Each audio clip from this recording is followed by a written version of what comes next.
بسم اللہ الرحمن الرحیم وجاء اخوة یوسف فدخلوا علیہ،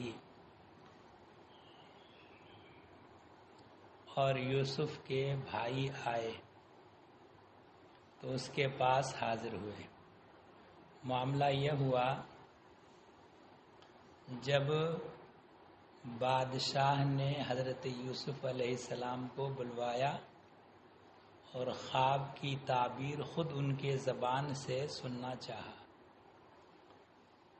تو حضرت یوسف علیہ السلام سے کہا، اور حضرت یوسف علیہ السلام نے نہ صرف تعبیر بتائی بلکہ پورا خواب تفصیل کے ساتھ بیان کر دیا، جبکہ بادشاہ نے صرف اجمالاً بیان کیا تھا، ساری تفصیلات بیان نہیں کی تھی۔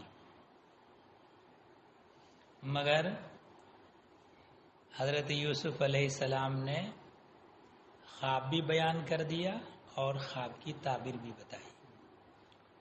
تو بادشاہ نے کہا کہ یہ تعجب خیز بات ہے، اور یہ کہ خواب کو بتا دینا یہ اس سے زیادہ تعجب کی بات ہے، اس لیے کہ ہم نے تو ساری تفصیلات نہیں بیان کی تھی۔ تو اس کے بعد جب خواب بیان کر دیا تو بادشاہ سے کہا کہ 7 سال تو خوشحالی کے آئیں گے اور 7 سال قحط سالی کے آئیں گے۔ تو خوشحالی کے جو سال آئیں گے ان میں خوب کھیتی کاشتکاری کرو، فصل خوب ہوگی، اور ان گیہوں کو بال سمیت ذخیرہ کر کے رکھ لو، اور جب قحط سالی کے 7 سال آئیں ذخیرہ کر کے خود جو ہے بادشاہ کی طرف سے کھیتوں میں گیہوں بوئے جائیں، اور جو رعایا ہیں وہ بھی کھیتوں میں گیہوں بوئیں، اور رعایا سے 5واں حصہ، 4 حصے ان کے لیے ہو اور 1 حصہ وہ کھیت کی لگان میں وہ بادشاہ کے یہاں جمع کریں۔ اس طرح سے وہ 7 سال جو قحط سالی کے ہیں ان کے لیے یہ کفایت ہو جائے، اور مصر میں اور مصر کے آس پاس کے مملکت میں جو رہنے والے لوگ ہیں ان کے لیے یہ غلہ کافی ہو جائے گا۔ تو بادشاہ نے کہا کہ انتظام کرے گا کون؟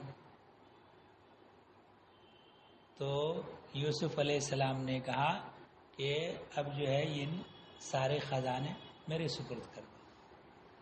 حالانکہ عمارت طلب کرنے کی حدیث میں مذمت آئی ہے، یہ عمارت اور انتظام کا طالب ہونا اس وقت برا ہے جب دوسرے لوگ انتظام کرنے والے موجود ہوں، لیکن اگر کوئی دوسرا انتظام کرنے والا کما حقہ موجود نہ ہو اور یہی ایک آدمی ہی انتظام سنبھال سکتا ہے، دوسرا انتظام کرے گا تو انتظام درست نہ ہوگا، تو ایسی صورت میں عمارت طلب کرنا اور انتظامی امور کو طلب کرنا برا نہیں ہے، بلکہ ایسی صورت میں واجب ہو جاتا ہے۔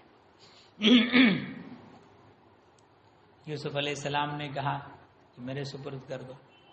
تو بادشاہ نے 1 سال کے بعد بادشاہ نے یوسف علیہ السلام کو سونے کے تخت پر بیٹھایا جو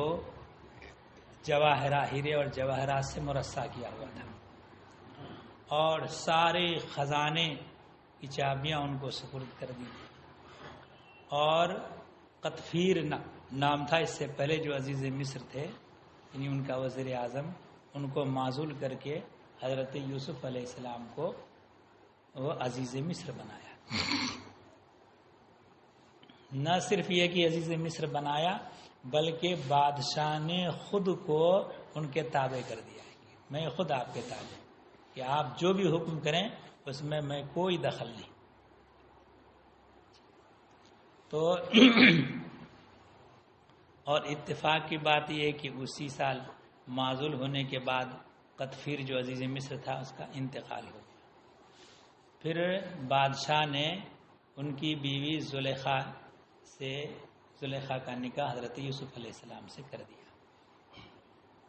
تو حضرت یوسف علیہ السلام جب زلیخا کے پاس گئے تو کہا کہ یہ بہتر ہے یا اس سے پہلے جو تم نے چاہا تھا وہ بہتر ہے.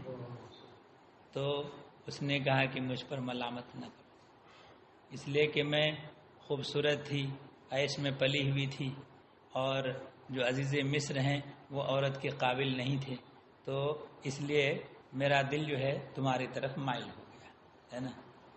یہ معاملہ ہوا. تو پھر حضرت یوسف علیہ السلام نے بڑے بڑے انبار خانے یعنی گودام بنوائے اور کاشتکاری کروانا شروع کیا، اور لوگ بھی کاشتکاری کرنے لگے. اور اس کے بعد ہر سال گیہوں کو جتنی کی ضرورت ہوتی اتنے دانے نکال لیے جاتے، اور جو زیادہ ہوتا وہ سب انبار خانے میں محفوظ کیے جاتے. 7 سال تک خوب غلہ ذخیرہ کیا گیا.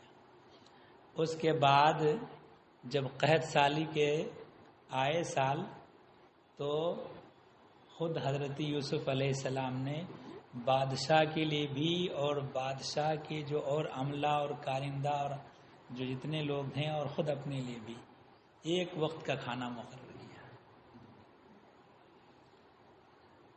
اور وہ ایک وقت خود بھی ایک وقت کا کھانا. کسی نے کہا کہ آپ کے پاس تو اتنا خزانہ ہے، اب ایک وقت کا کھانا، تو کہا کہ اس لیے ایک وقت کا کھانا تاکہ بھوکوں کو بھول نہ جاؤں.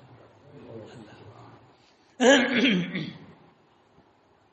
بادشاہ نے ایک دن دوپہر کے وقت بھوک کی شکایت کی کہ بھوک ہوئی، تو کہا کہ سلطان یہ جو ہے یہ قحط سالی کا پہلا سال ہے، 6 سال اور کیا بھی شروع ہے، ابھی پورے 7 سال کا عرصہ باقی ہے نا.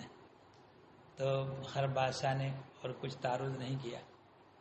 تو ہوا یہ کہ پہلے سال تو جن لوگوں نے کاشت کیا تھا اپنے وہ غلہ ان کے لیے کافی ہو گیا. اگلے سال جو انہوں نے کاشتکاری کی تھی سب کے غلہ ختم ہو گیا. تو اب اس کے بعد انہوں نے اپنے دراہم و دینار سے غلہ خریدا یوسف علیہ السلام سے. تو پورے مصر اور حوالی مصر اور آس پاس کے علاقوں سے جتنے دراہم و دنانیر تھے، درہم کہتے ہیں چاندی کے سکہ کو اور دینار کہتے ہیں سونے کے سکہ کو جس کو آپ اشرفی کہتے ہیں، وہ سب حضرت یوسف علیہ السلام کے پاس آ گئے.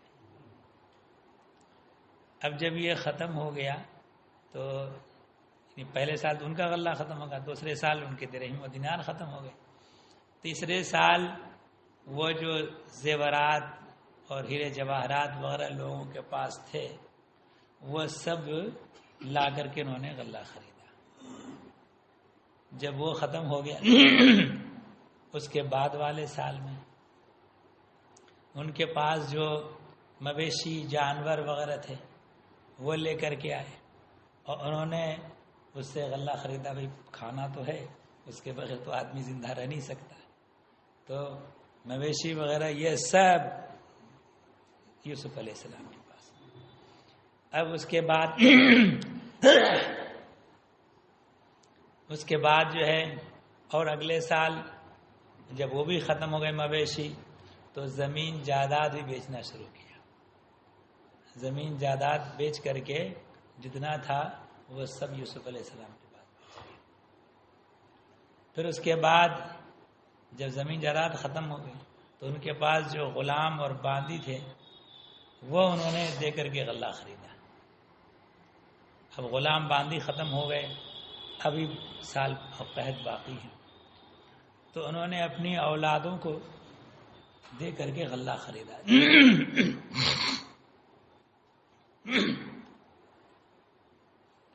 اور اس کے بعد 7ویں سال میں جب اولاد کو بھی دے دیا اب کچھ نہیں بچا تو خود اپنے کو بیچ لیا، اس کے عوض میں غلہ خریدا.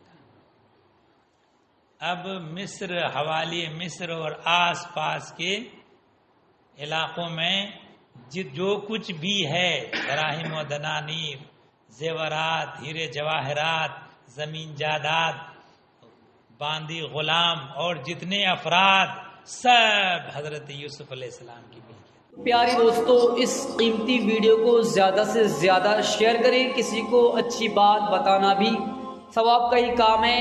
اگر آپ ایسی ہی قیمتی ویڈیو دیکھنا چاہتے ہیں تو چینل کو سبسکرائب کر لیں، اور اگر آپ اس ویڈیو کو فیس بک پر دیکھ رہے ہیں تو ہمیں فالو کریں۔ چلیے پھر ملتے ہیں اگلی ویڈیو میں۔ السلام علیکم۔